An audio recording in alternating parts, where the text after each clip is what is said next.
Hi rockstars, welcome to our channel. ఈరోజు మనం కాశీలో ఉన్నటువంటి విశాలాక్షి దేవికి మరియు రాయలసీమలోని ఒక ప్రాంతానికి చెందినటువంటి ఒక ముఖ్యమైన ఘట్టాన్ని ఈరోజు మనం తెలుసుకుందాం. ఎవరైనా మన ఛానల్ని సబ్స్క్రైబ్ చేసుకునే వాళ్ళు ఉంటే ఖచ్చితంగా సబ్స్క్రైబ్ చేసుకోండి. హిందూ పురాణాల ప్రకారం విశ్వంలో అత్యంత పవిత్రమైన నగరం కాశీ క్షేత్రం. పూర్వం కాశీని దర్శించుకోవడానికి సుదీర ప్రయాణం చేయాల్సి వచ్చేది. ఇప్పటి మాదిరిగా అప్పట్లో రవాణా సౌకర్యాలు లేవు. అందువల్ల ప్రజలు చాలా వ్యయ ప్రయాసలు ఓర్చుకొని కాశీని చేరుకొని అక్కడ విశాలాక్షి అమ్మవారిని, కాశీ విశ్వేశ్వరుని దర్శించుకునేవారు. అయితే తాము అంత దూరం ప్రయాణం చేయలేమని కొంతమంది భక్తుల కోరికపై అక్కడి దేవతలు భారతదేశంలోని నలుమూలలా కొలువై ఉన్నారు. ఈ కోవకు చెందినదే రాయలసీమలోని చౌడేశ్వరి దేవాలయం. ఈ చౌడేశ్వరి దేవాలయం ప్రస్తుత ఆంధ్రప్రదేశ్లోని కర్నూలు జిల్లాలో ఉంది. ప్రస్తుతం కర్నూలు జిల్లాలోని ఇప్పుడు మీరు చూస్తున్న నందవరం ప్రాంతాన్ని నందభూపాలుడు అనే రాజు పాలించేవాడు. ఆయన దత్తాత్రేయ భక్తుడు. ఈ క్రమంలో ఒకరోజు దత్తాత్రేయుడు ప్రత్యక్షమై కోరిన చోటుకు తీసుకువెళ్లే పావుకోళ్ళు అనగా పాదరక్షలు నందభూపాలుడికి అందజేస్తాడు. అంతేకాకుండా రోజు కాశీకి వెళ్ళి అక్కడ గంగలో స్నానం చేయాల్సిందిగా సూచిస్తాడు. దీనివల్ల నీ రాజ్యం సుభిక్షంగా ఉంటుందని చెబుతాడు. అయితే ఈ పాదరక్షల విషయం ఎవరికీ చెప్పకూడదని షరతు విధిస్తాడు. ఇందుకు అంగీకరించిన రాజు ఆ పాదరక్షలను తీసుకుంటాడు. దత్తాత్రేయుడు చెప్పినట్లు ప్రతిరోజు బ్రహ్మముహూర్తంలో కాశీకి వెళ్ళి అక్కడ గంగానదిలో స్నానం చేసి కాశీ విశ్వనాథుని, కాశీ విశాలాక్షిని సందర్శించుకొని తిరిగి తన రాజ్యానికి వచ్చేవాడు. ఇది ఇలా ఉండగా నందభూపాలుడి భార్యకు అనుమానం వస్తుంది. ప్రతిరోజు తన భర్త రోజు తెల్లవారుజామున ఎక్కడికో వెళ్తున్నాడని అనుమానం వస్తుంది.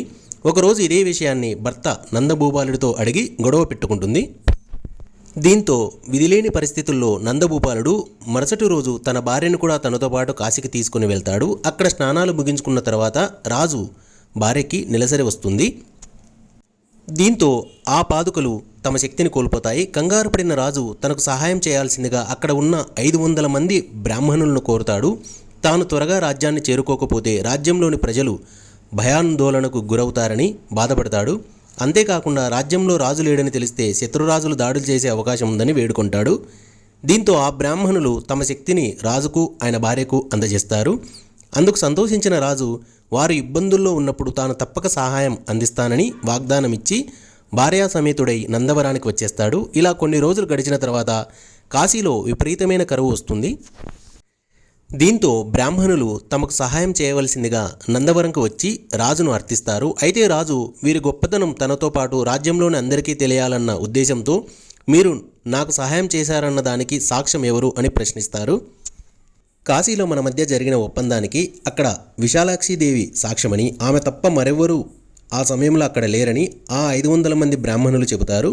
దీంతో రాజు మీరు నిజంగా బ్రాహ్మణులైతే ఆ విశాలాక్షిదేవిని ఇక్కడికి రప్పించి సాక్ష్యం చెప్పవలసిందిగా సవాలు విసురుతాడు.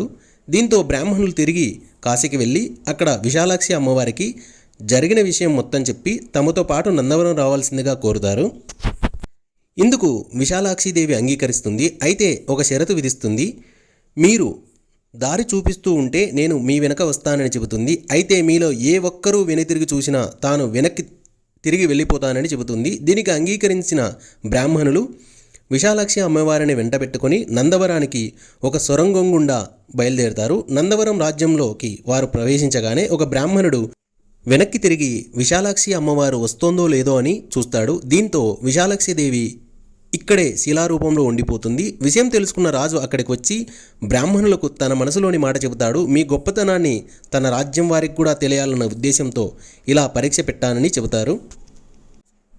ఇప్పటి నుండి మీరు కూడా తన రాజ్యంలోనే ఉండి అమ్మవారికి పూజా కార్యక్రమాలు నిర్వహించాలని కోరుతాడు. ఇందుకు బ్రాహ్మణులు అంగీకరిస్తారు. అలా నందవరం ప్రాంతంలో స్థిరపడిన బ్రాహ్మణులను నందవరీకులని పిలుస్తారు. వీరు ఇప్పటికీ తమ కులదైవమైన విశాలాక్షి అమ్మవారిని చౌడేశ్వరి అమ్మవారిగా కొలుస్తూ ఉంటారు. అమ్మవారు వచ్చిన సొరంగం ఇప్పటికీ ఉంది. అయితే అందులోకి ఎవరిని అనుమతించరు. అమ్మవారు మొదట ఉగ్ర రూపంలో ఉండేది. దీంతో సాధారణ ప్రజలు అమ్మవారిని దర్శించుకోలేకపోయేవారు.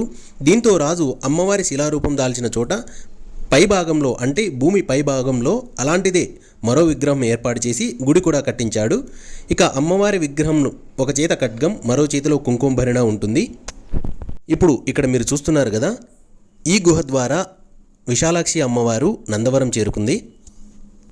సాక్షాత్తు కాశీ విశాలాక్షి ఇక్కడ చౌడేశ్వరి అమ్మవారిగా వెలిసింది కాబట్టి ఇక్కడ అమ్మవారిని సందర్శించుకుంటే సకల శుభాలు జరుగుతాయని భక్తులు భావిస్తారు. అందువల్లే సుదూర ప్రాంతాల నుంచి కూడా ఇక్కడికి భక్తులు ఎక్కువ సంఖ్యలో వస్తూ ఉంటారు. కర్నూలు జిల్లా నంద్యాల పట్టణానికి చౌడేశ్వరి దేవాలయం 20 కిలోమీటర్ల దూరంలో ఉంటుంది. నంద్యాల నుంచి నిత్యం ప్రభుత్వ బస్సు సర్వీసులు ఉన్నాయి, ప్రైవేటు ఆటోలు, ట్యాక్సీలు కూడా ఉన్నాయి. ఇప్పుడు మీరు ఇక్కడ చూడండి, భూమి కింది భాగంలో ఈ గుహ ఉంది. సాక్షాత్తు అమ్మవారు ఈ గుహ ద్వారా నందవరానికి కాశీ నుండి బయలుదేరి వచ్చారని చెబుతారు ఇక్కడ భక్తులు. ఆ విధంగానే శాసనాల్లో కూడా లిఖించబడి ఉంది. ఇక్కడ చూస్తున్నారు కదా, ఇక్కడ అమ్మవారి పాదముద్రికలు ఉన్నాయి చూడండి. ఇక్కడ అమ్మవారు వీర చౌడేశ్వరీదేవి, వీరత్వానికి తగ్గట్టే రూపం ఉంటుంది. ధైర్య సాహసాలే కాదు సకల సౌభాగ్యాలు ప్రసాదించే తల్లి అనడానికి సంకేతమా అన్నట్లు అమ్మవారి ఒక చేతిలో ఖడ్గం, మరొక చేతిలో కుంకుమభరణి ఉంటాయి.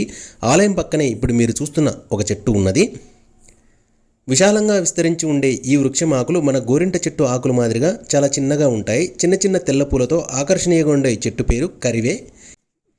ఈ కరివే వృక్షం కూడా అమ్మవారితో పాటు కాశీ నుండి తరలి వచ్చిందని భక్తుల విశ్వాసం. అక్కడి నుంచి అమ్మవారు బయలుదేరినప్పుడు ఆమె చీర చెంగుకు తగులుకొని ఇక్కడ వెలిసిందని భక్తులు విశ్వసిస్తారు.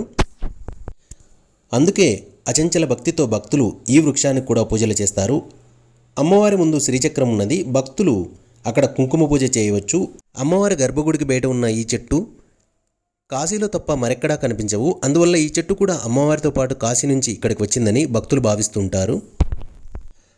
రాక్షసులను సంహరించుటకై ఆదిశక్తి యోగమాయచే విష్ణువంశమున మహిషాసురునికి కుమార్తెగా జన్మించినది. పితృగండమున ఉద్భవించుటచే ఆమె ఒక శిలామందసమున బంధించి భూస్థాపితం చేసిరి. శివుడు త్రిపురాసుర సంహారం చేయగా రాక్షసులు విజృంభించి శివుని చికాకుపరిచిరి.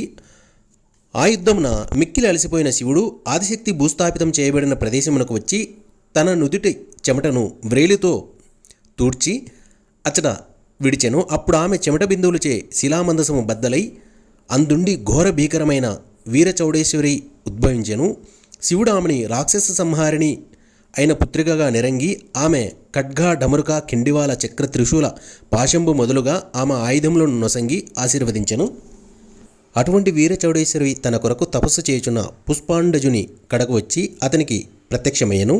అతడు పుత్రులను వేడగా ఒక అగ్నిగుండమును నిర్మించి అందులో వేయమని కొన్ని అక్షింతలిచ్చెను. అవి వేయగా 60 ఏకాంగ వీరులు జన్మించిరి. వీరే తొగటి వీరులు. చౌడేశ్వరి ఆ వీరులను తన వెంట తీసుకుని రాక్షసులపై దండెత్తి ఎంధకార మహిషాసురులను సంహరించి దేవతల బాధలను బాపెను. అటుపై ఆ వీరులకు దేవకన్యలనిచ్చి వివాహమునర్చెను. అటుపై ఆమె వారి కులదేవతగా ఉండి వారిని రక్షిస్తానని వరముసగి కాశీపురమునకు వెళ్ళిపోయెను. ఈ విధముగా కాశీక్షేత్రము నుంచి సాక్షాత్తు విశాలాక్షి అమ్మవారు స్వయంగా ఈ నందవరానికి చేరుకుని ఈ విధంగా చౌడేశ్వరి మాతగా వెలసింది. ఇప్పుడు మీరు చూస్తున్నది చౌడేశ్వరి అమ్మవారి గర్భాలయం అండి. అమ్మవారు మనకందరికీ సకల సౌభాగ్యాలు సమకూర్చి అనుకోకుండా ఎదురయ్యే ఆపదలను ధైర్యంగా ఎదుర్కొని విజయం సాధించేలా ఆశీర్వదించమని ప్రార్థిద్దాం. ఈ వీడియో మీకు నచ్చినట్లయితే లైక్ చేయండి, షేర్ చేయండి, ఖచ్చితంగా సబ్స్క్రైబ్ చేయండి. Thank you for watching.